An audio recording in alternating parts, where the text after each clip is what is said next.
Hello there. I am here to talk this week about making ancestors a part of your rituals throughout the years, throughout the whole year, instead of just Dia de los Muertos or Samhain, like we tend to, have our time set for ancestors to be in the fall, right? All Souls Day, you know.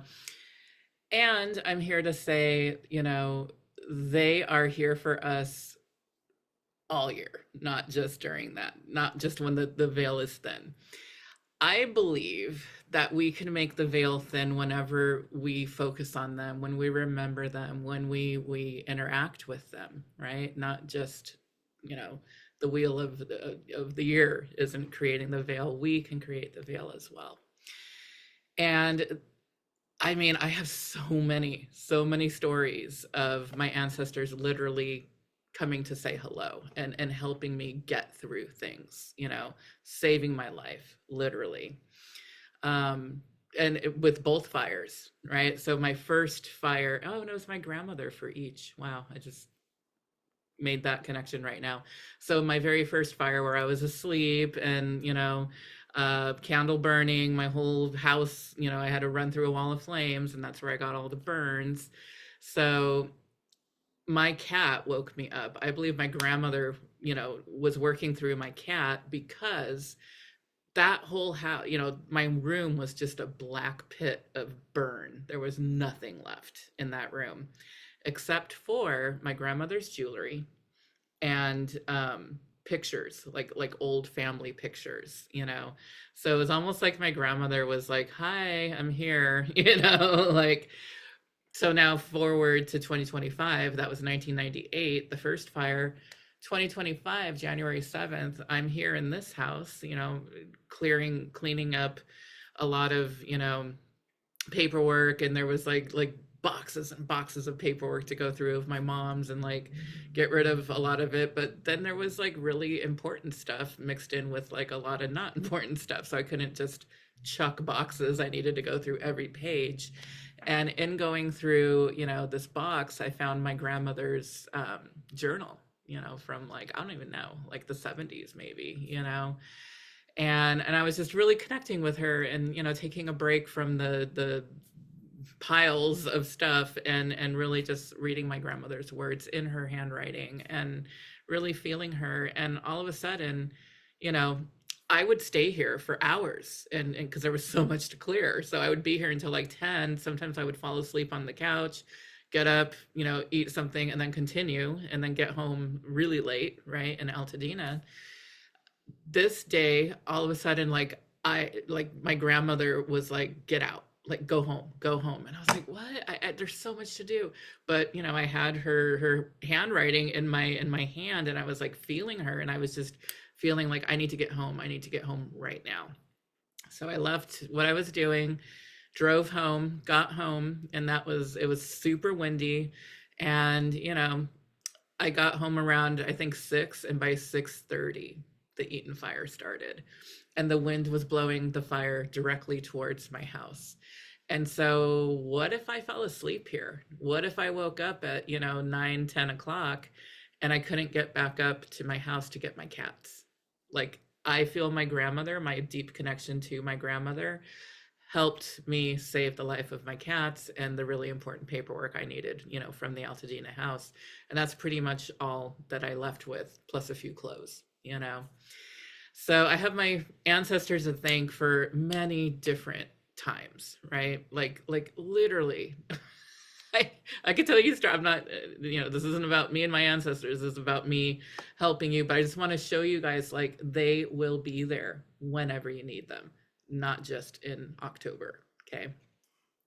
So ways that you can connect with your ancestors, talk about them, don't forget them, right? Like if something reminds you of them, tell a younger person, in the family, make sure that they don't get forgotten, go through pictures and remember things. I've been going through so many family albums, like so many from like the fifth, like before I was even born, and like seeing, younger versions of my grandparents, my great grandparents, like pictures of my great grandparents. And people that I don't necessarily know their names anymore, but I'm also talking to, the elders within both sides of my family, the Irish and the Czechoslovakian, to like, so who is this like person on a farm in the 1800s? Like, can I at least get a name?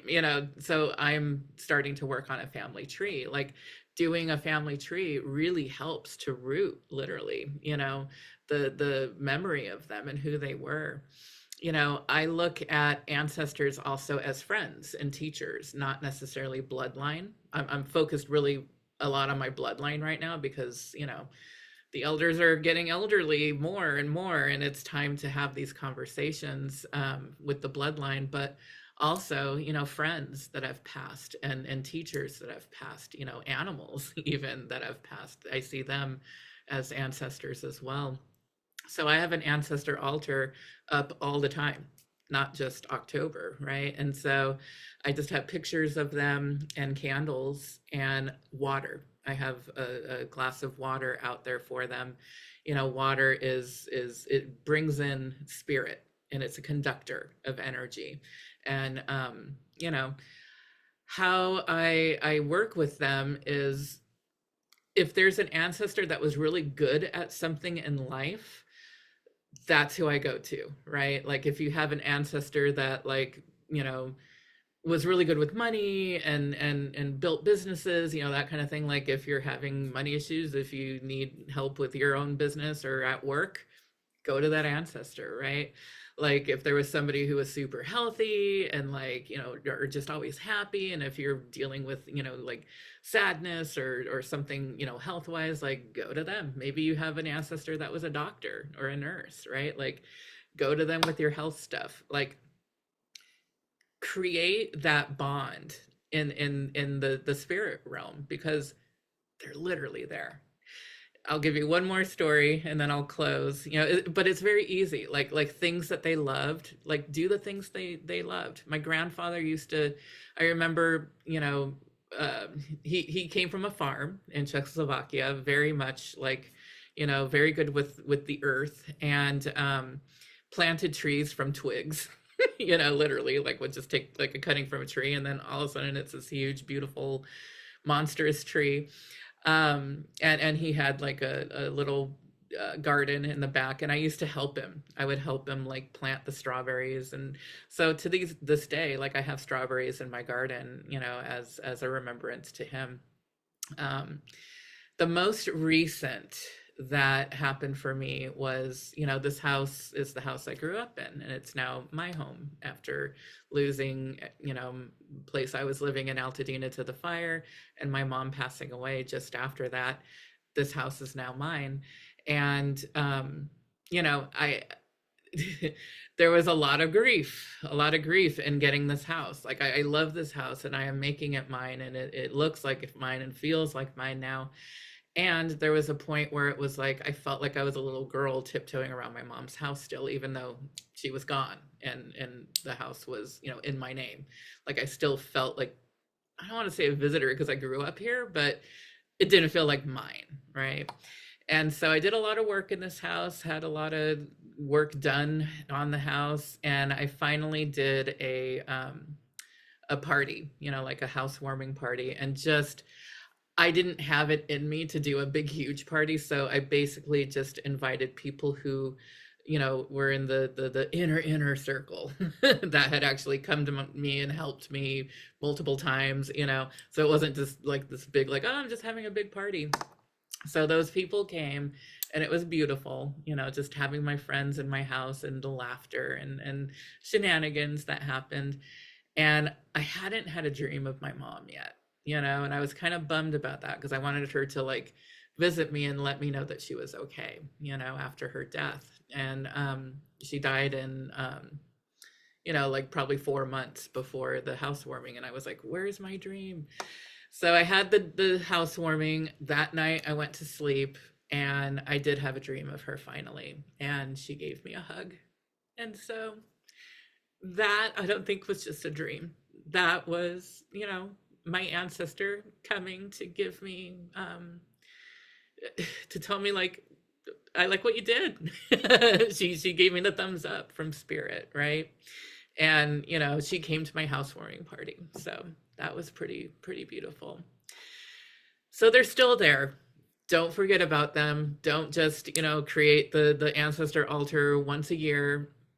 Have that close connection to them, have that bond, create, you know, meals that they used to love to eat with you, or make, you know, recipes that you get from them.